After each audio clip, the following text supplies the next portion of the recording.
Terima kasih Anda masih bersama kami di Prime Plus dan seperti janji saya tadi, kami sudah merangkumkan 4 pertanyaan dari Anda di kanal YouTube CNN Indonesia. Kami akan tampilkan untuk kita bahas bersama dengan 5 orang narasumber. Pertama dari @kedai199 Ungaran, semua ide, konsep, dan cita-cita bagus banget, sayangnya implementasinya hancur.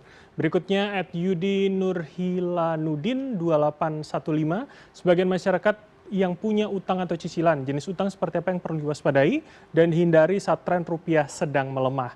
Dan berikutnya @Isya Gurnita 2864, langkah efisiensi keuangan apa saja yang paling rasional dilakukan oleh sebuah keluarga dalam menghadapi potensi melemahnya rupiah. Dan terakhir @Ibralakazam 5, bagaimana masyarakat dapat berkontribusi secara nyata untuk membantu memperkuat nilai tukar rupiah dari sisi konsumsi. Baik, saya tertarik pada dua, dari Yudi sama Isya ini Mas Safir. Jadi utang apa yang harus dihindari dan langkah keuangan rasional apa yang dilakukan sebuah keluarga, Mas? Ini semua rasa ya. Kita bicara Mas Yudi dulu nih. Jadi gini. Jadi Mas Yudi ini ceritanya beliau ini kayaknya udah punya utang nih ya. Karena dia udah sebagian terlanjur. Tapi kayaknya dia lihat mau ambil utang lagi, Bro. Itu lah. Jadi utang seperti apa? Saya pikir, Bro, dia udah punya utang, dia mau ambil utang lagi. Itu aja udah mesti dipertanyakan gitu ya. Tapi oke lah kalau misalnya dia tanya, utang seperti apa yang mesti diwaspadai ya. Utang pada barang-barang yang sebetulnya dia nggak miliki sekarang pun nggak apa-apa. Gitu. Cuma kadang-kadang ada ego, ada emosi, kemudian dia mulai cari-cari tuh kebutuhannya. Jangan tanya sama saya contoh barangnya apa gitu ya. Karena bisa beda-beda barangnya. Itu hal-hal seperti itu yang mesti diwaspadai. Tapi kalau bisakah kemudian pada kebutuhan pokok misalkan, karena harga meningkat tapi gaji tetap, maka menambalnya adalah dengan hutang? Salah satu itu bisa dilakukan. Cuma memang ada beberapa kasus di mana orang itu menambal pengeluaran yang lebih besar daripada pemasukan dari utang. Dalam jangka pendek itu bisa dilakukan, tapi dalam jangka panjang dia mungkin tidak mencari penghasilan tambahan. Karena kalau dia melakukan diversifikasi income, mencari penghasilan tambahan, dia tidak akan ambil utang lagi untuk menutup defisitnya. Jadi sekali lagi dalam jangka pendek mungkin masih oke, tapi dalam jangka panjang jelas dia harus tambah penghasilan. Dan jangan lupa Mas Bram, di zaman sekarang nambah penghasilan itu tidak sulit. Karena kita udah ada AI, udah ada teknologi gitu ya.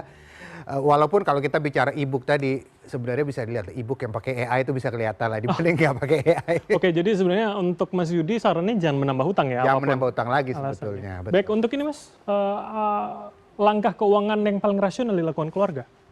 Anda pasti sering lihat kita bicara Jabotabek dulu deh. Hobi kita orang Jabotabek atau dimanapun di kota besar, setiap kali long weekend sukanya ngapain? Jalan ke kota terdekat, betul?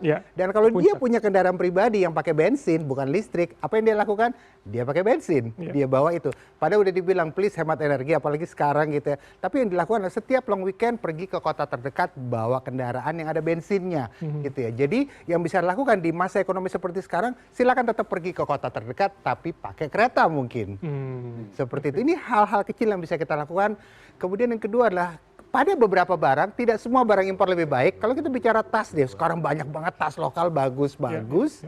Dan ternyata Mas, yang saya lihat adalah seringkali orang nggak peduli-peduli amat kalau kita pakai barang apa. Ya. Yang kedua adalah kalau kita merasa membeli barang bagus, itu akan bikin orang kagum sama kita. Ketahuilah ketika kita membeli barang bagus dan orang kagum sama kita, ketahuilah bahwa orang sebetulnya nggak kagum sama kita. Yang dia kagumi adalah dia cuma membayangkan kalau dia memakai barang yang kita punya. Dia tidak kagum sama kita.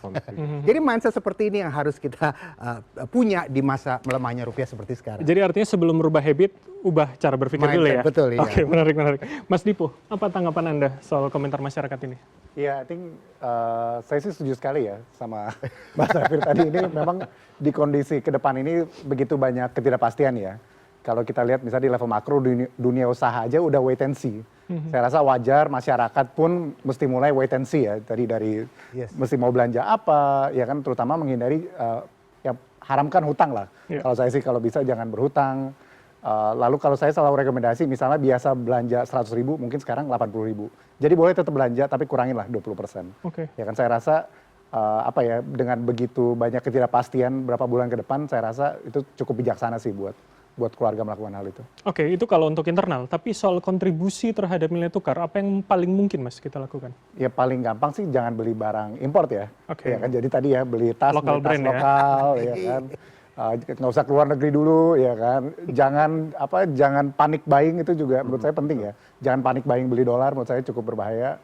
Ya kan ada juga mungkin dia nggak terlalu ngerti, nggak ada kebutuhan nih kayak apa mesti beli dolar ya gitu. Saya rasa kalau mau perkuat nilai tukar ya tetap transaksi rupiah lah. Dan Mas Bram, ini benar banget, kata-kata misalnya jangan keluar negeri dulu, ini benar banget. Tapi bagi sebagian orang itu kena ego mereka loh. Masa saya disuruh jangan keluar negeri, tapi ini benar gitu. Di masa seperti sekarang, please kita nggak tahu apa yang akan terjadi, tunda dulu jalan-jalan ke luar negeri. Ini serius, ini beneran.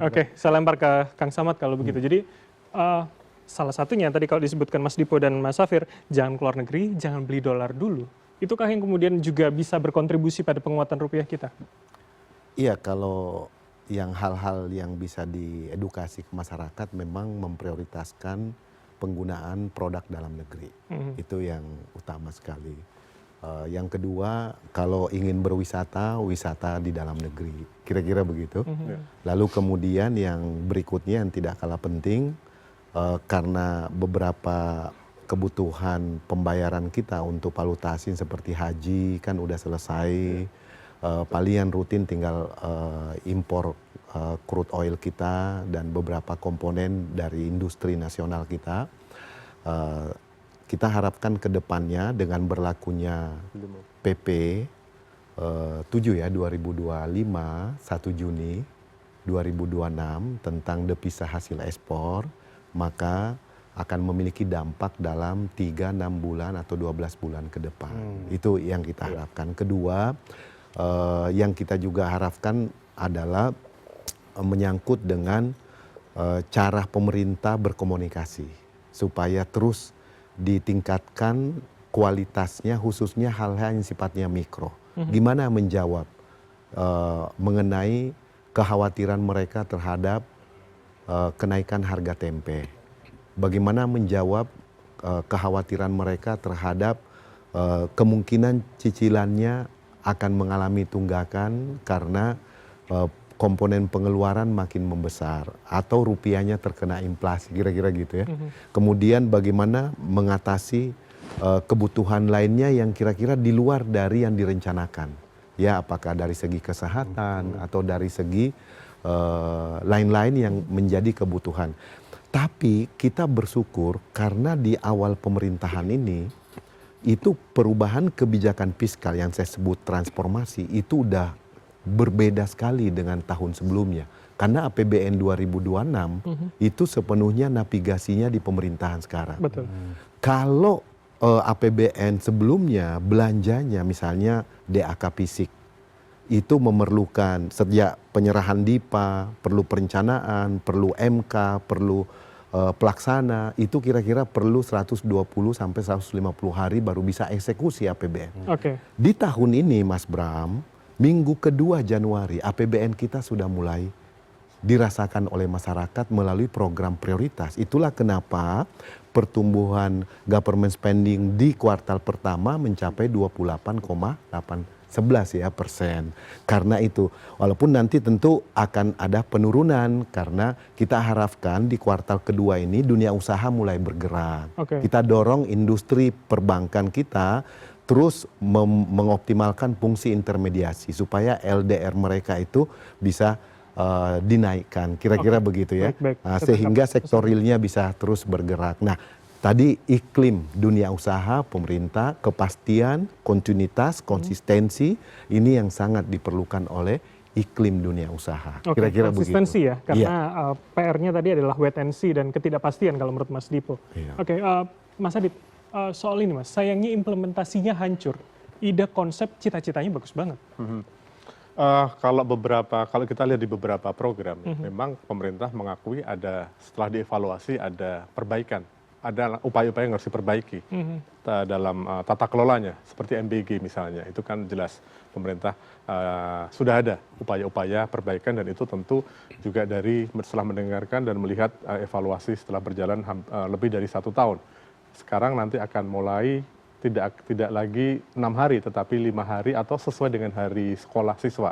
Artinya itu juga bagian dari evaluasi dan ini juga ada dampak pada penghematan anggaran. Ya, jadi memang dari sisi implementasi pemerintah tidak menutup mata seandainya memang ada kebijakan-kebijakan yang perlu dievaluasi, kemudian harus diubah dari sisi tata kelola maupun implementasinya. Nah, saya ingin mengomentari yang 4 pertanyaan ini ya, dari sisi narasi kebijakan ya. Memang tadi yang sampaikan Mas Safir benar sekali, secara pragmatis mengurangi konsumsi begitu. Tetapi dari sisi kebijakan tentu pemerintah juga berharap ekonomi ini berputar, tumbuh. Kalau perputaran ekonomi itu kan salah satu dari konsumsi. Tetapi pemerintah juga menyadari kondisi ekonomi masyarakat sekarang ini tidak dalam kondisi yang suportif begitu. Oleh karena itu, apa yang dilakukan pemerintah dari sisi kebijakan untuk yang terkait dengan pertanyaan-pertanyaan publik, ada 2, menjaga perputaran ekonomi sekaligus menjaga daya beli. Karena dengan menjaga daya beli itu dan mempertahankan daya beli itulah, dalam situasi ini masyarakat tetap ada ruang fiskal untuk melakukan spending, sehingga ekonomi tetap berjalan. Kalau sama sekali tidak ada spending dari publik, sementara 54% pertumbuhan kita ditopang oleh konsumsi masyarakat, ekonomi kita nggak gerak. Jadi menurut pemerintah, masyarakat saving money atau misalkan hanya jalan-jalan tidak belanja? Mungkin bahasanya seperti ini, rasionalisasi spending ya. Jadi situasi ini hal yang wajar ya. Ada seluruh dunia lah, semua orang akan melakukan dalam kondisi tekanan ekonomi rumah tangga, tentu dengan sendirinya akan melakukan rasionalisasi spending. Bahwa itu penyebabnya karena ekonomi negara sedang tidak baik-baik saja atau ekonomi rumah tangga dia yang sedang tidak baik-baik saja, pasti akan ada rasionalisasi. Rasionalisasi itu tentu bukan berarti tidak mengkonsumsi sama sekali. Tentu harus ada konsumsi. Setidak-tidaknya di kebutuhan pokok. Tetapi untuk kebutuhan-kebutuhan yang lain, misalnya tadi jalan-jalan dari Pak Kang Samad ke dalam negeri, pemerintah juga menyiapkan bantalannya dengan memberikan stimulus insentif dari Nataru, Lebaran, kemudian libur anak sekolah sampai dengan Nataru, semua sudah dipersiapkan masyarakat. Artinya apa? Pemerintah melihat kondisi masyarakat memang perlu ada insentif. Dan pemerintah berkepentingan ekonomi tetap berputar supaya ada dengan melalui konsumsi publik begitu. Jadi kalau menahan di rumah saja itu malah hal yang jelek ya buat untuk ekonomi pemerintah ya. Kita melihat kebutuhan, memang ada kebutuhan ekonomi itu untuk berputar melalui konsumsi public spending gitu. Itulah yang disiapkan oleh pemerintah saat ini begitu. Baik. Kami akan masih melanjutkan di segmen setelah ini. Tetaplah bersama kami di Prime Plus.